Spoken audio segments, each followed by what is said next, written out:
It occurred to me after the fact that I forgot to record an intro for our inaugural Douchebag of the Week compilation video. For that, I offer my most humble apologies. This is the intro for this month's compilation. Enjoy. Meet Albert Bailey. In March of 2010, Bailey and a juvenile friend decided that robbing a People's Bank branch in Fairfield, Connecticut would be an acceptable use of their time. Granted, a bank gets robbed every day, somewhere in the world, so that in and of itself isn't particularly unusual. What was unusual, however, was how they attempted to do so.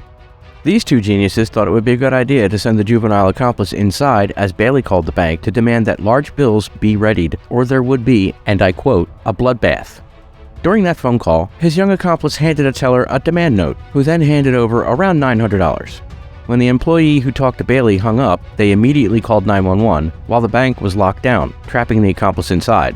When he very politely asked to be let out, he was, but by then the police were arriving. The accomplice made a run for it, heading towards the car where Bailey was waiting, except he didn't make it. Both he and Bailey were apprehended without incident. Needless to say, these galaxy-brained individuals are True Crime Portal's latest douchebags of the week. On the 28th of November 2011, Nathaniel Coleman of Immokalee, Florida, entered Maryland's boutiques, looking to make some quick cash by selling some rather expensive pieces of jewelry. Not really a big deal, one would think. I mean, thousands of people pawn things every day, right? Except the jewelry wasn't his to sell. He had stolen it when he broke into a house earlier that day, but he figured the store manager wouldn't know that small detail. But she did know it, or at least suspected it. You see, she thought it looked suspiciously like some of her own jewelry. Instead of panicking, or accusing him outright, she excused herself to call her husband, who then called the police while she kept Coleman at the store. Both the police and her husband arrived at the store almost simultaneously, and Coleman was taken into custody. Officers then accompanied the husband to the couple's home, finding that the back door had been forced open and the house had been ransacked. Coleman was charged with grand theft between $5,000 and $10,000, attempting to defraud a pawnbroker to pawn items over $300, and dealing in stolen property, making him our latest douchebag of the week. There are no names in this story, but even so, it's worthy of a short video. That said, in November of 2019, a Texas game warden was patrolling the Little Brazos River when he happened upon two men fishing.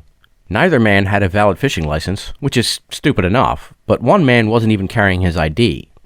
The guy without his ID took his stupidity several steps further, however.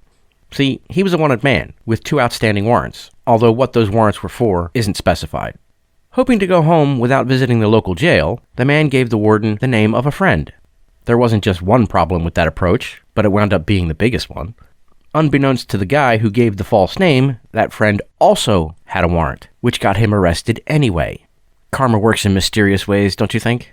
The truth was made known when he confessed to the subterfuge as he was being booked into the jail later that day, which added a new charge, failure to identify fugitive, which is, I believe, a felony. All of this makes him our newest douchebag of the week. At the tail end of April 2008, Charles Ray Fuller walked into a bank in Fort Worth, Texas, looking to cash a check. He claimed the check was given to him by his girlfriend's mother to help him start his own record business.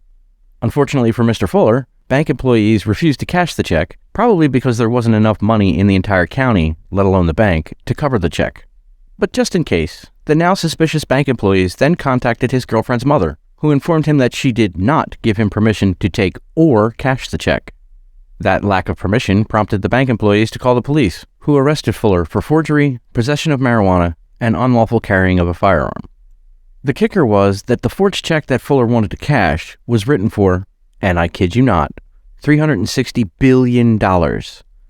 That's billion with a B. That's also 360 billion reasons Charles Ray Fuller is our latest douchebag of the week.